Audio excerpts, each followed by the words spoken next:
All right, in this video, we're going to start looking at the concept of conditional probability. So consider a random experiment and let A and B be events associated with that experiment. When we don't know anything about the outcome of the experiment, this notation here, which we read as the probability of A, denotes our assessment of the probability that the event A has occurred. Now, in some cases, we may have partial information regarding the outcome of the experiment. For example, we may know that event B has occurred without knowing for sure whether event A has occurred. Armed with this knowledge, we may wish to update our assessment of the likelihood or probability that the event A has occurred. This updated probability is called the conditional probability of A, given that the event B has occurred. Now let A and B be events such that the probability of B is strictly greater than 0. Then the conditional probability of A, given that event B has occurred, which we will denote using this notation here, all right? And let me just say that the way that we read this is we read this as the conditional probability of A, given that the event B has occurred.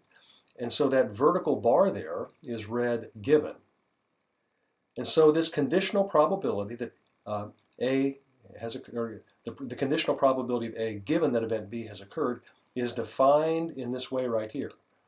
Right? It's the probability that both A and B occur divided by the probability of B. Similarly, if the probability of A is positive, then the conditional probability of B, given that the event A has occurred, which will be denoted using this notation here, so analogous to how this is defined. Again, this is read as the conditional probability of B, given that the event A has occurred, and this is equal to the probability that both A and B occur divided by the probability of A. Now notice that in each case, we're dividing by the probability of the conditioning event. In the first formula up here, the conditional probability of A given B, where we are conditioning on the event B having occurred, then we divide the probability that both A and B occur by the probability of that conditioning event B. In the second formula, for the conditional probability of B given A, we again divide the probability of the joint event, the probability that both A and B occur, by the probability of the conditioning event, which in this case is the event A. So we're dividing by the probability of A. So in each of these two cases, we're dividing the probability that both A and B occur by the probability of the conditioning event. And so that's a very useful way to remember this. Now the other thing I would point out is that and let's look at this first formula for the conditional probability of A given B. We're dividing, on the right-hand side here, we're dividing the probability that both A and B occur by the probability of B. Now, obviously, this ratio, this fraction, is not going to be defined if the probability of B is 0. And so that's why this is only defined, we're only considering those situations where the probability of B is strictly positive, strictly greater than 0. Likewise, in the second formula for the conditional probability of B given A, this is defined only when the probability of A is positive, and so that's why we impose this condition. This is only defined when the probability of A is positive.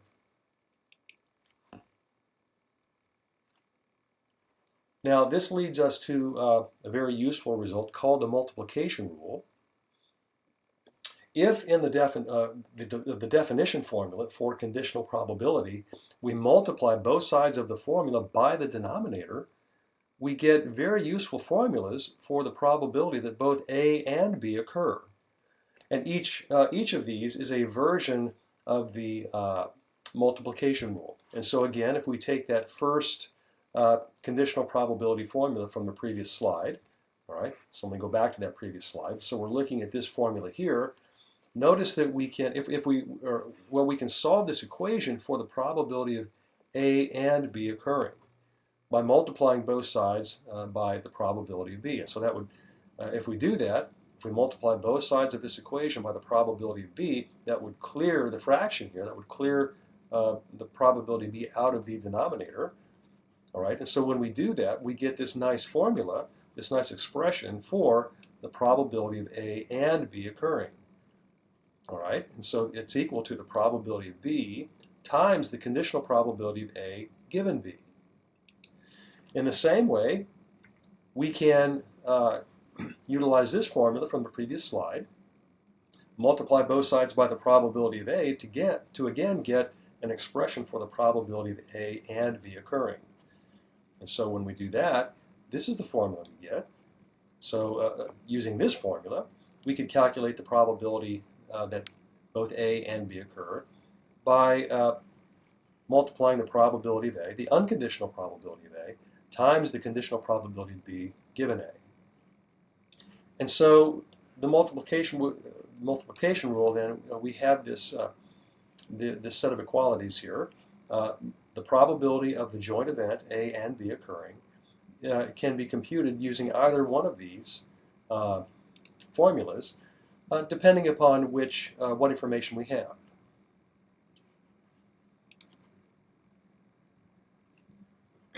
All right, now we're in a position to talk about independence.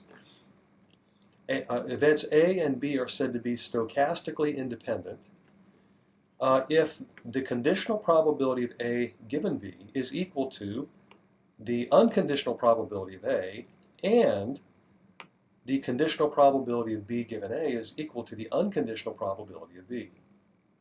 In other words, the events A and B are stochastically independent, probabilistically independent, if the knowledge that one event has occurred does not affect our assessment of the probability that the other event has occurred.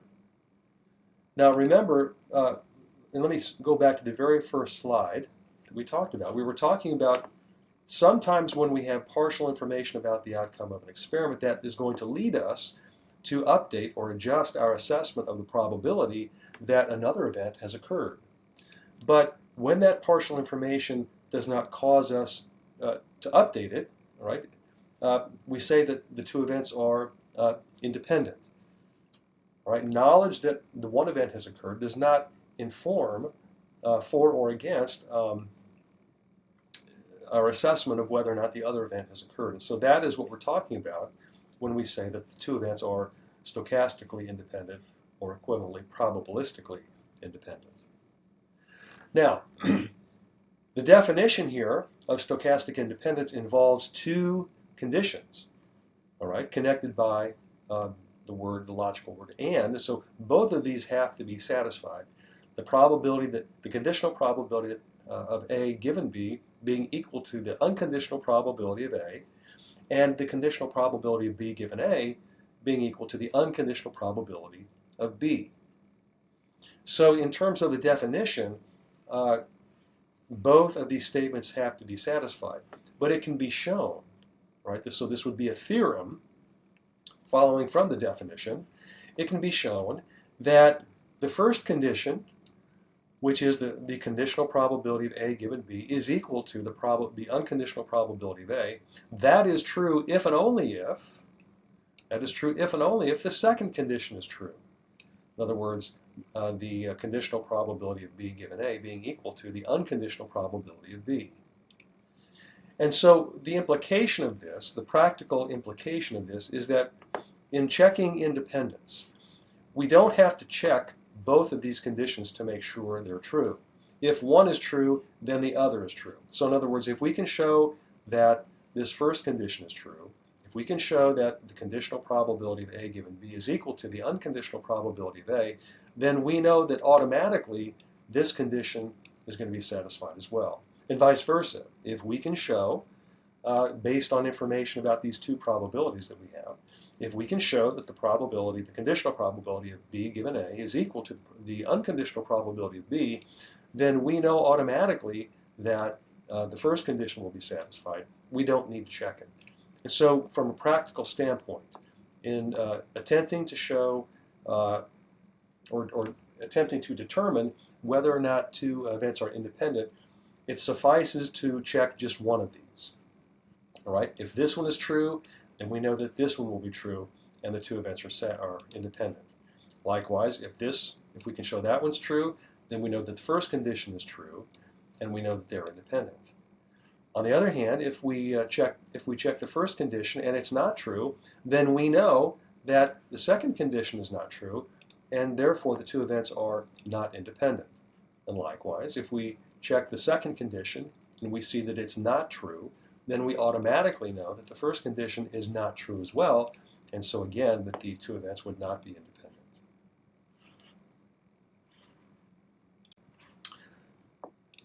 So see if you can prove this assertion. All right, give it a try. All right, and we may talk about that a little later.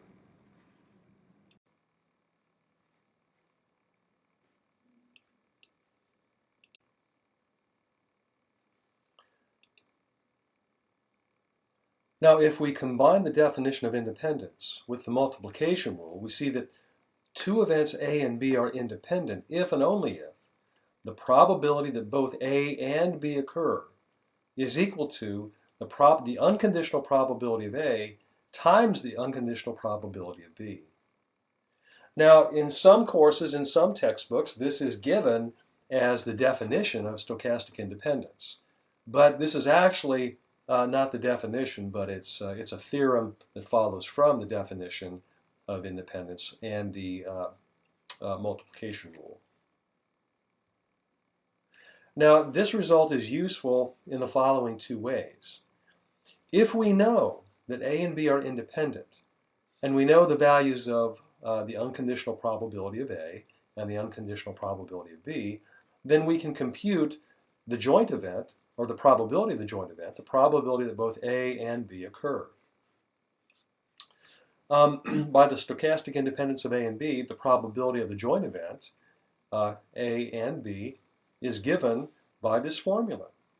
So if we happen to know these two formulas, or I'm sorry, these two unconditional probabilities on the right-hand side, and if we know that A and B are in fact independent, then we can calculate the probability that both A and B occur by multiplying these unconditional probabilities. On the other hand, the other way that we can use this is that if we know the three probabilities involved in this relationship, if we know the probability of A, the probability of B, and also the probability that both A and B occur, and if it happens to be the case that this equality is true, then we can conclude that A and B are independent. So we need to understand how we use this, and we need to be careful in using it.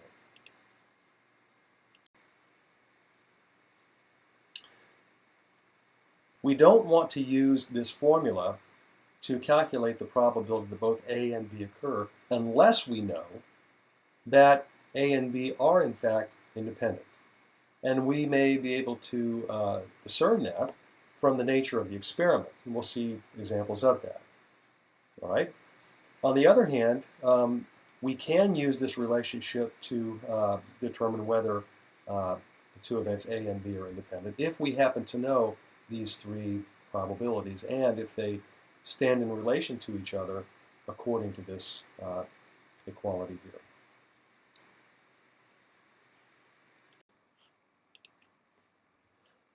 Okay, so let's look at an example. So let's consider the experiment of rolling a fair die and recording the up face. Now, we've already looked at this experiment. We've identified the sample space of the experiment. We know that it consists of the 6 values, 1, 2, 3, 4, 5, and 6. And we have defined several events of interest. If you'll recall, A was the event that we roll an even number.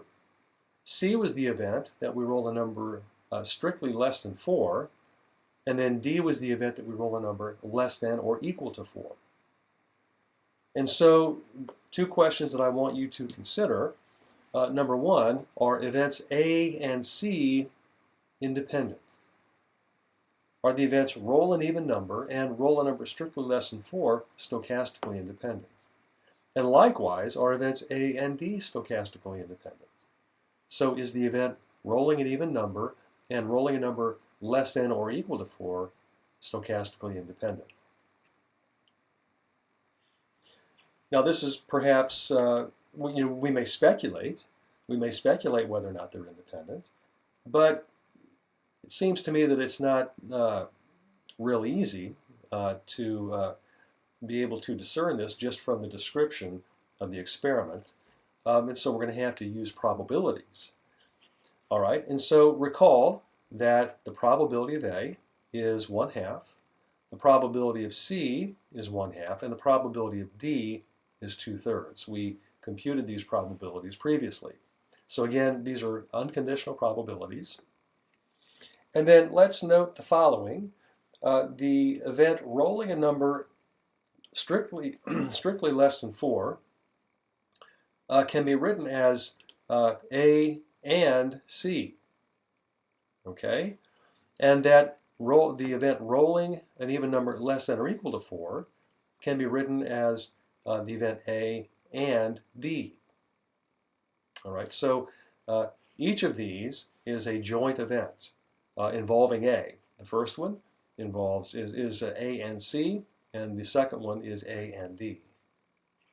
Now, the probability of A and C, the probability of rolling an even number strictly less than 4. Now, we really don't need to make use of this right here. We can just think about which elementary events satisfy this description, rolling an even number strictly less than 4. Well, strictly less than 4 would be 1, 2, or 3. All right, and there's only one even number there. All right, 2, and so the event A and C is equal to the elementary event 2, and so the probability of this event is 1/6.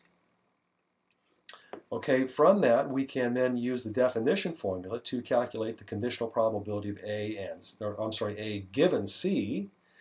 And so the probability of A given C is equal to the probability that both A and C occur divided by the probability of by the conditioning event, which in this case is C.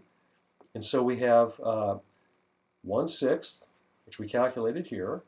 And then on the previous slide, we found that the probability of C was 3/6, or 1/2.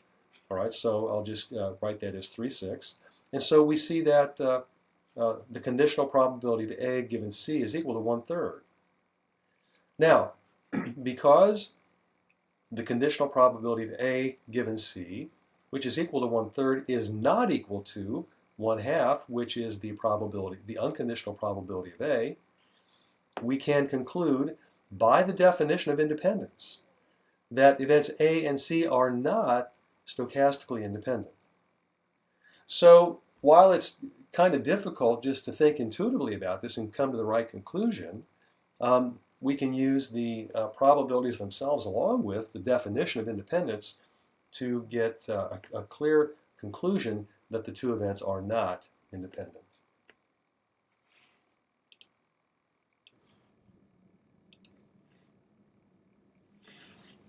All right, next note that the probability of A and D. All right, so let's again think about what this event represents. It's the probability of rolling an even number that is less than or equal to 4. And so that event would consist of the elementary events. Well, let's first say that the number is less than or equal to 4, 1, 2, 3, 4. But then we have to pick out the even number, so either a 2 or a 4. All right, and so the event A intersect D is the event consisting of the elementary events 2 and 4. And so that probability is 2/6. All right? And so the conditional probability of A given D, which by definition is equal to the probability that both A and D occur, divided by the probability of the conditioning event, the probability of D, it's equal to 2/6, which we calculated there, over 4/6, which was on a couple slides back. and that turns out to be 1/2. Now, in this case, since the conditional probability of A given D, all right, which is 1/2, is equal to the probability of A, by the definition of independence, the events A and D are, in fact, independent. And so again, this is a situation where we may not be able to determine this based on a description of the experiment or a description of the events, but if we are able to calculate the appropriate probabilities, and we can use those probabilities in conjunction with the definition of independence to determine whether or not the two events are independent. Now, there's an important takeaway here. We need to be careful because even seemingly small differences in the descriptions or definitions of events can make a big difference in terms of whether those events are independent or not. All right, and so one has to do the calculations to make sure. What I'm saying here is that if we go back and look at the descriptions of the events C and D, they may seem very, very similar, and they're not too far. They're not too much different. The event C is rolling a number strictly less than 4. D is the event rolling a number less than or equal to 4. And if we don't think about it carefully, we may think that those two events are similar enough that they're either both independent from A or they're both dependent on A. But we can see that that's not the case given this example. So again, that's why we need to be careful. All right, now we're going to talk about a partition of a sample space. And so let's let capital S be the sample space for some experiment. And then let's let B1, B2, and so forth up to B sub n be a collection of subsets of the sample space S such that they are mutually exclusive and collectively exhaustive. And so what that means is that, and if we think about these as sets, then if we look at pairwise intersections of these sets, we get the empty set in each case. In other words, the sets are mutually exclusive, right? Or we could think of the events being pairwise mutually exclusive. But when we union the sets together, right? So B1, union B2, union B3, and so forth up to union with B sub n, when we put them all together, we get the sample space back. And so that would mean that the subsets are collectively exhaustive. So they are mutually exclusive. There's no overlap between any of the sets or events, and they are collectively exhaustive. When we put them together, we get the entire sample space back. So in that case, the collection of subsets B1 through B sub n is called a partition of the sample space S. So we're essentially chopping up or dividing up the sample space into mutually disjoint pieces, all right? So we can think of it, we've created a puzzle, right? And the pieces of the puzzle are the elements in the partition, but when we put those pieces back together, we get the entire puzzle back. Okay, so that's what that is. So we're going to be using that in the next several theorems or laws, probability laws that we're going to be looking at. And the first one we'll use it in is in what's called the law of total probability. Now this is a very, very useful, very helpful probability law. And what it says is this. We're going to start off with a partition of a sample space. So let B1, B2, and so forth up to B sub n be a partition of a sample space S. And let A be some event of interest. Then what the law of total probability tells us is that the unconditional probability of A can be calculated using this expression here. And you can see that this expression, it's a sum, and it involves the probabilities of the elements of the partition, and it also involves the conditional probability of the event of interest A, given each of these partition events or partition sets. Now, this expression, this sum on the right-hand side, looks more complicated than the notation on the left-hand side, But don't let that fool you. Often, it's going to be difficult to be able to know off the top of our heads what the probability of A is, but it may be very easy to find the probability associated with each of the elements in the partition, and also the conditional probability of A given each of those partition sets. And when we have all the ingredients then, all these different probabilities, we can put them together according to this formula, or according to this recipe, to very easily then get the probability of A. Okay, so let's look at an example. So two manufacturers, A and B, supply widgets to a local distributor. The distributor gets 30% of its widgets from manufacturer A and 70% of its widgets from manufacturer B. 5% of manufacturer A's widgets are defective, while 3% of manufacturer B's widgets are defective. Now suppose that a widget is selected at random from inventory and tested. So what is the probability that the selected widget is defective? And then what is the probability that the selected widget is non-defective, that it's okay? Well, let's define some notation, and then let's figure out what these numbers correspond to in terms of probabilities. And so we'll let the event A represent the event that the selected widget is from manufacturer A.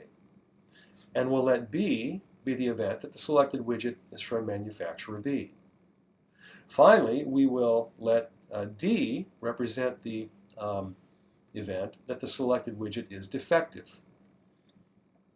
Now, note, I would point out here that the event B is actually the complement of A, because the widget either comes from manufacturer A or it comes from manufacturer B. If it does not come from manufacturer A, then it necessarily comes from manufacturer B. So B is the complement of A, and A is the complement of B. All right.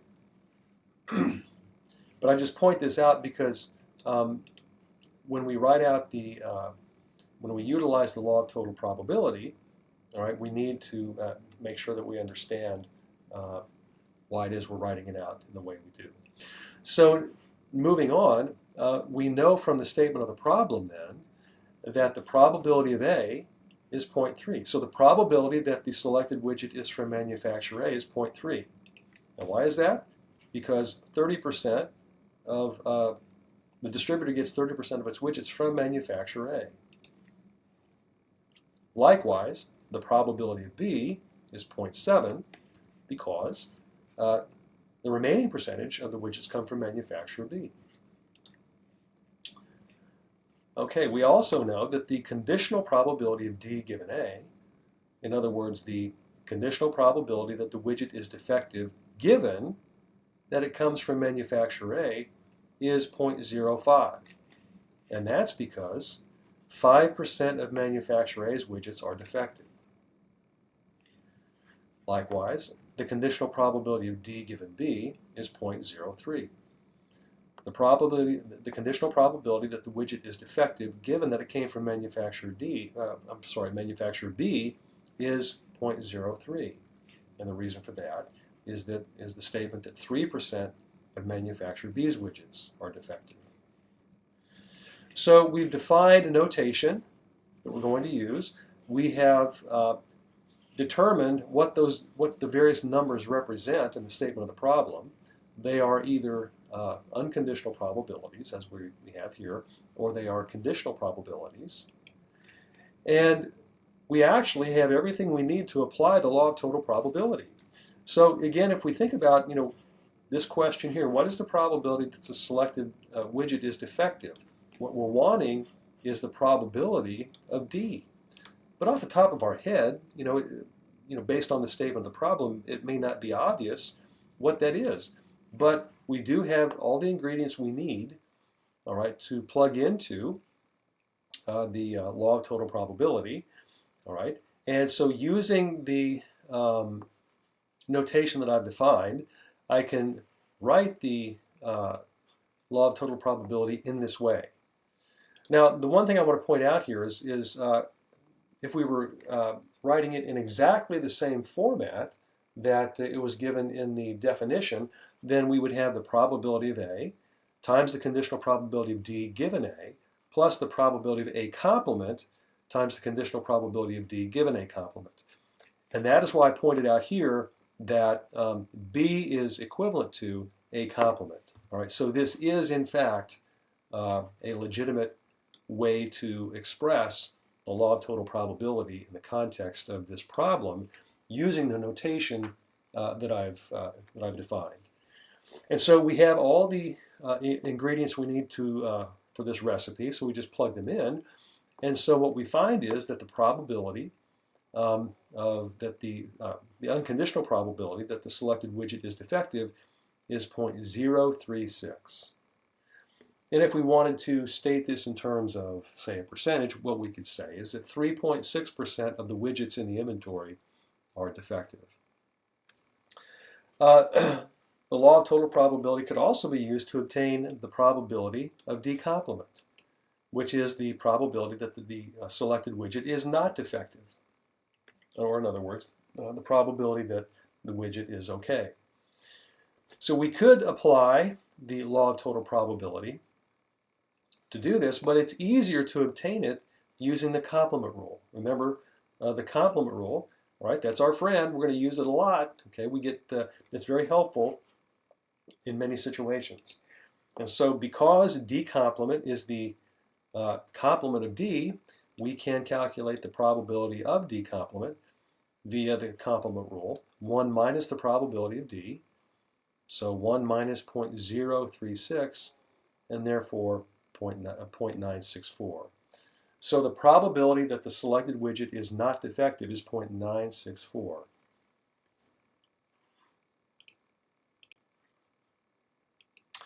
All right, moving on to another example. What I'm going to do is present this example to you, and then I'm going to ask you to work on it, and then we may revisit this after you've had a chance to think about it and work on it. So here's the setup. An urn contains, let's say, ping pong balls. There are two colors of ping pong balls. Some are white, and some have been painted black. And let's denote the number of white ping pong balls as by A, lowercase a, and the number of black ping pong balls as B. And both A and B are positive, so we know that we've got at least one white ping pong ball in the urn and at least one black ping pong ball. Okay, so now what we're going to do, a ball is selected at random and then returned to the urn along with a number of balls of the same color, and that number is C. So again, a ball is selected at random, the color is noted, and then that ball is returned back to the urn along with C more ping pong balls of the same color. Okay, then once we do that, another ball is selected at random and then returned to the urn along with C more balls of the same color. And then we just repeat this process over and over and over again. All right, so I guess we've got a big urn that can handle all these ping pong balls. But you see what we do. Every time we start off, when we first start off, we've got A white balls in the urn, and we've got B black balls. And then we continue this process. Right, we're going to reach in and randomly select out a ball, check the color. We're going to put that ball back and then put in C more of the same color.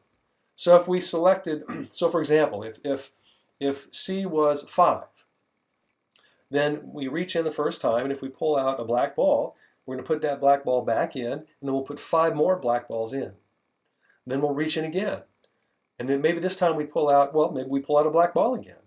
Okay, and so then we will put that black ball back and then put in 5 more black balls. Then we mix them up, we reach in and pull out a ball. Maybe we get a white ball on the third selection. So we put that white ball back and we put 5 white balls back in, additional white balls into the urn. So we just continue this process over and over, 5 times, 10 times, 100 times, and maybe 1,000 times. right? Any number. And so the question is, what is the probability of selecting a white ball on the kth selection? So maybe K is 25. What is the probability of selecting a white ball on the 25th selection? Or maybe K is 100. What is the probability of selecting a white ball on the 100th selection? Or maybe K is 1,000. What is the probability of selecting a white ball on the 1,000th selection? And so what this question is asking is for an arbitrary K, right? So we're not specifying any particular K, but for an arbitrary K, what is the probability of selecting a white ball on the kth selection? All right, and so that probability, it may very well depend on or be a function of K. It may not be, but I think it might be. So anyway, what I want you to do is think about this and see if you can come up with what that probability would be, right? And again, this has to be not for a particular number like K equal to 10 or K equal to 20, okay, but just in general for an arbitrary K. What is the probability of selecting a white ball on the kth selection? So think about that, work on that, all right, and then we'll probably have some more discussions about this online in the context of one of the forums.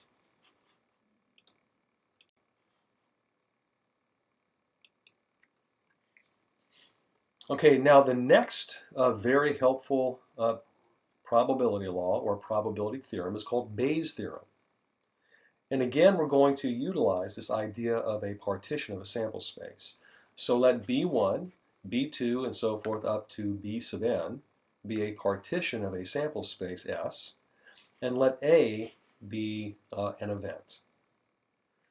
Then for any of the k's going from 1 to n, right, and so these the k corresponds to the subscript or the index of the sets in this partition. All right, so for any of those k's going from 1 to n, the conditional probability of B sub k, given that the event A has occurred, is given by this formula here.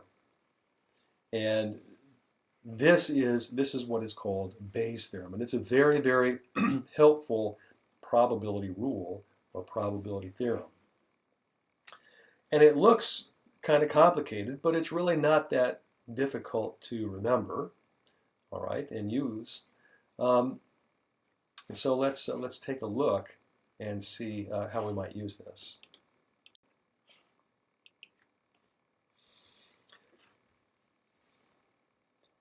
All right, so let's look at this example. Two manufacturers, A and B, supply widgets to a local distributor.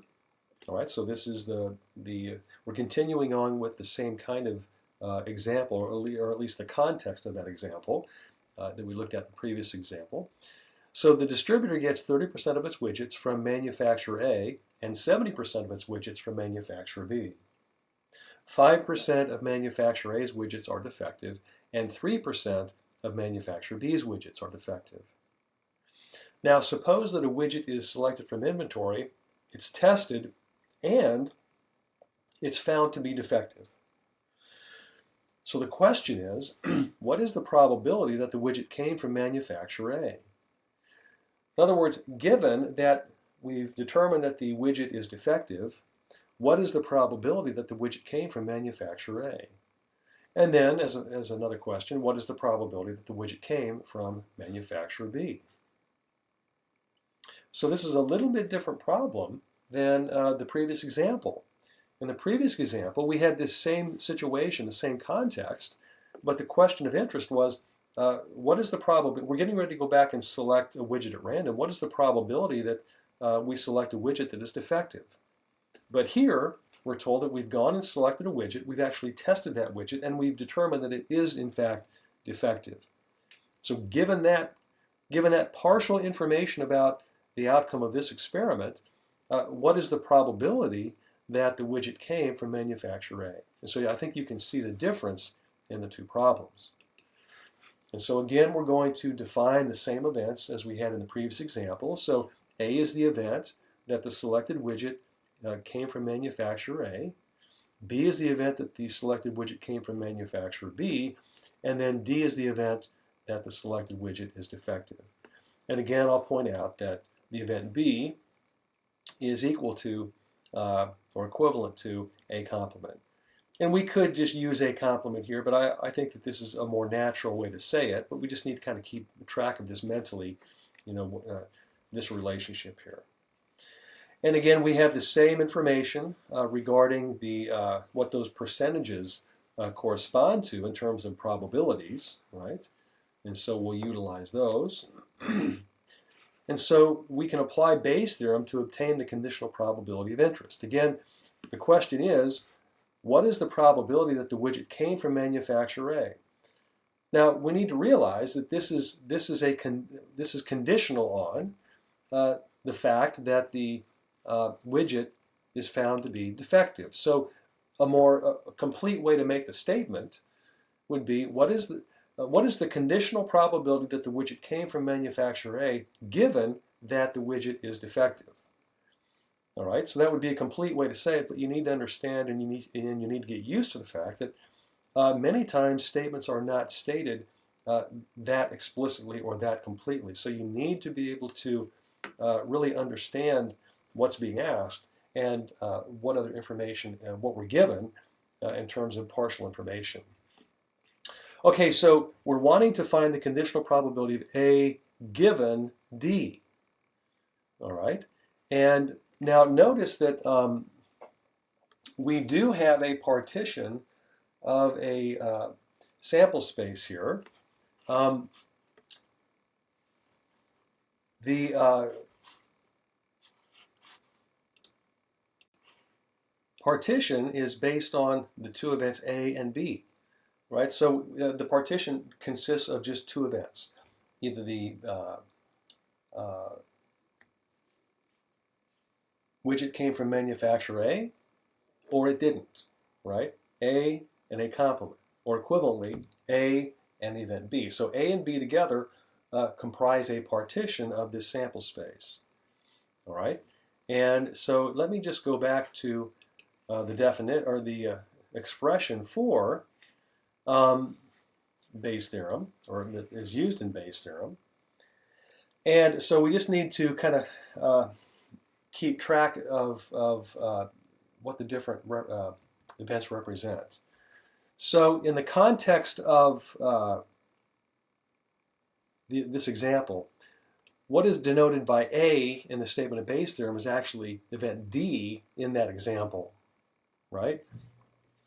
B1 used, which is part of the partition of the sample space in this statement of Bayes' theorem, is actually event A in that context of the example, and then B2 would be the event B in that example. So we just need to keep mental track of those things. But when we do that, and we utilize this formula, or write that Bayes' theorem formula using the notation that we've got defined in our example, then this is the formula. Right, so let me read this off. It's the unconditional probability of A times the conditional probability of D given A, all over the unconditional probability of A times the conditional probability of D given A plus the unconditional probability of B times the conditional probability of D given B. And we have all of these probabilities that make up this formula, and so all we have to do is to plug them in. And so we see here then that the conditional probability of A given D, right, the probability that the widget came from manufacturer A, given that we've determined it's defective, is about 0.4167. Okay? Now, Bayes' theorem could also be used to obtain the conditional probability of B given D, but since B is equal to A complement, it's easier to obtain it using the complement rule, which we can use even in the context of conditional probabilities. Because B is equal to, B is the complement of A, the conditional probability of B given D is equal to 1 minus the probability of A given D. So that would be 1 minus 5/12 or 7/12, which is about 0.5833. Now let me go back to the previous slide and just point out that if we don't know, or when we calculated the probability of A, or if we were to calculate the probability of A, the unconditional probability of A, if we're getting ready to go back and select a widget at random from our inventory, and we don't know, we haven't done it yet, so we don't know whether it's defective, obviously. So we're getting ready to go back and select that widget. If I were to ask you, what is the probability that we get a widget from manufacturer A? Well, then you would probably tell me 0.3, because 30% of the widgets came from manufacturer A, right? However, once I tell you that the widget, once we've gone and selected a widget, so maybe the widgets are back there, but they're not labeled as to which manufacturer they came from. So by looking at the widget, we cannot tell which manufacturer it came from, but we can test it and determine whether it is defective. And so once we have gone and selected the widget and tested it and determined that the widget is defective, then our assessment of the probability that the widget came from manufacturer A increases from the initial value of 0.3 now to 0.4167. Likewise, if I were to ask you, we're getting ready to go select a widget at random from inventory, what is the probability that we get a widget from manufacturer B? Then our assessment of the probability of getting a widget from manufacturer B would be 0.7, because 70% of the widgets come from manufacturer B. But once we have selected that widget and tested it and found it to be defective, then our assessment of the probability that it came from manufacturer B decreases from that 0.7 down to 0.5833.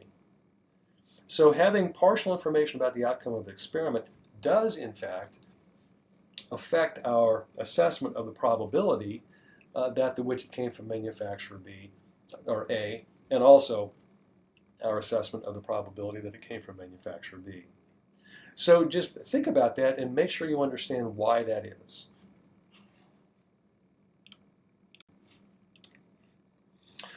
All right, and then the final example that we're going to at least introduce here, I'm not going to go into the solution, at least not quite yet. I want you to think about this. And you probably already heard this, but this is a very, very famous probability problem.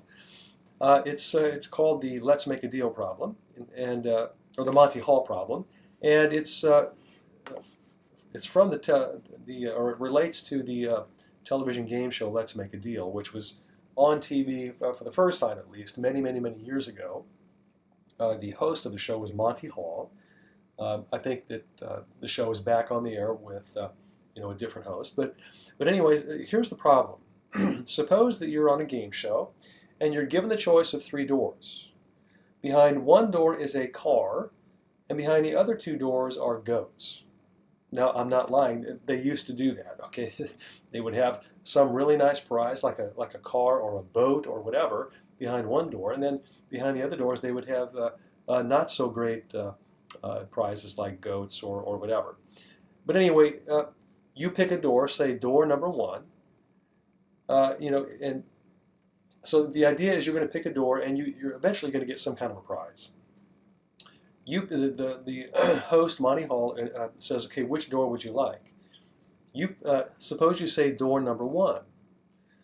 Now what's going to happen is the host, who knows what's behind all 3 doors, he's going to open another door. Let's say he opens door number 3, and there's a goat behind that door. Then he turns to you and says, do you want to pick door number 2? Do you want to switch from door number 1 to door number 2, now that you know that behind door 3 was a goat? Now the question is it to your advantage to switch your choice of doors? Now, in other words, as a matter of strategy, is it to your advantage? Do you alter the probability of your getting the good prize by switching doors? Now, this is a really fun problem, and I remember seeing this when it first came out in Parade magazine back in the early 90s, 1990 and 91 is the time frame over which this problem was discussed. It was in a column written by Marilyn Vos-Savant. Okay, she had a column back in Parade magazine back then. She may very well still have a column in that magazine. And I don't know whether you know who Marilyn Vos-Savant is, but one of her claims to fame is that she was in the Guinness Book of World Records as having the highest IQ in the world. And I don't recall what the IQ was, but she had the highest IQ in the world. It's also my understanding that she was married to the inventor of the Jarvik artificial heart. Okay, so that's kind of interesting. But anyway, she would very often in her column pose questions of a probabilistic nature, or sometimes people would write in with questions like that, and she would answer, or she would ask the questions, and then people would write in and provide solutions, and she would provide solutions as well. Or if people posed questions to her, then she would answer those. And she was just a very brilliant individual and had really keen insights into these kinds of things. And probability questions can be slippery, as we'll find. And so you have to be very, very careful when you think about them. And the fun thing about this problem was that it generated lots and lots of people writing in, lots of discussion. And it was actually quite humorous. She gave her answer. I'm not going to tell you what that is. I want you to think about this. But